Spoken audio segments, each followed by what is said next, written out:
दीवार पर लिखा था, अगली बारी शहर की है। आरिफ उसे घूर रहा था। उसके चेहरे पर कोई डर नहीं था, बस एक अजीब सी शांति। लेकिन उसके अंदर कुछ और था, मौलाना की वापसी। अगले दिन आरिफ के पिता उसे दोबारा मौलाना के पास ले गए। मौलाना का कमरा धूप और इत्र की खुशबू से भरा था। दीवारों पर आयतें लिखी थीं। जैसे ही आरिफ अंदर आया, कमरे की मोमबत्तियां एक एक करके बुझने लगीं। हवा ठंडी हो गई। मौलाना ने धीरे से कहा, "ये वही है जो खान हवेली में रहता है।" कमरे में अचानक भारी सन्नाटा छा गया। असली चेहरा। मौलाना ने कुरान की आयतें पढ़नी शुरू की। पहले कुछ नहीं हुआ, फिर आरिफ का शरीर कांपने लगा। उसकी उंगलियां मुड़ने लगीं, जैसे हड्डियां अपनी जगह से खिसक रही हों। उसकी गर्दन धीरे धीरे पीछे झुक गई, असामान्य कोण पर, और उसके मुंह से आवाज आई, लेकिन वो आवाज इंसानी नहीं थी। "तुम मुझे नहीं निकाल सकते।" कमरे की खिड़कियां जोर से बंद हो गईं। दरवाजा अपने आप लॉक हो गया। हिंसक प्रकट होना। अचानक कमरे की सारी चीजें हिलने लगीं। किताबें हवा में उठने लगीं, मेज उलट गई, दीवार पर टंगी घड़ी गिरकर टूट गई। आरिफ हवा में कुछ इंच ऊपर उठ गया। उसकी आंखें पूरी तरह लाल हो चुकी थीं और उसकी परछाई जमीन पर अलग दिशा में हिल रही थी, जैसे उसके अंदर कोई और खड़ा हो। जिन्न का गुस्सा।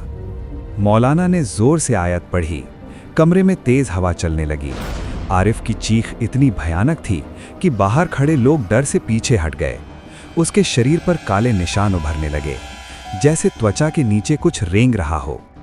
फिर अचानक उसका मुंह असामान्य रूप से खुल गया और उसके अंदर से गहरी आवाज आई, "ये शरीर मेरा है।" कमरे की लाइट फट गई।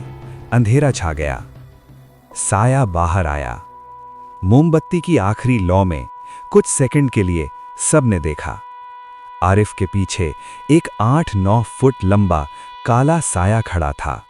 उसकी गर्दन टेढ़ी थी, आंखें अंगारों जैसी लाल, और उसका हाथ आरिफ के सिर पर रखा हुआ था, जैसे वो उसे नियंत्रित कर रहा हो। अंतिम टकराव। मौलाना ने पूरी ताकत से आयत पढ़ी। कमरा कांपने लगा, कांच टूट गया और अचानक आरिफ जमीन पर गिर पड़ा। साया चीखते हुए पीछे हट गया, लेकिन जाते जाते उसने कहा, "यह खत्म नहीं हुआ", और वो अंधेरे में गायब हो गया। डर अभी बाकी है। कुछ मिनट बाद आरिफ की आंखें खुलीं। वो सामान्य लग रहा था। सबने राहत की सांस ली। लेकिन जब वो उठा, उसकी परछाई दीवार पर दिखाई दी, और उस परछाई की गर्दन अभी भी टेढ़ी थी। देवबंद में लोग कहते हैं, कुछ जिन इंसानों से दूर रहते हैं, लेकिन कुछ इंसानों के अंदर रहना पसंद करते हैं, और अगर वो एक बार अंदर आ जाएं, तो शायद कभी पूरी तरह नहीं जाते।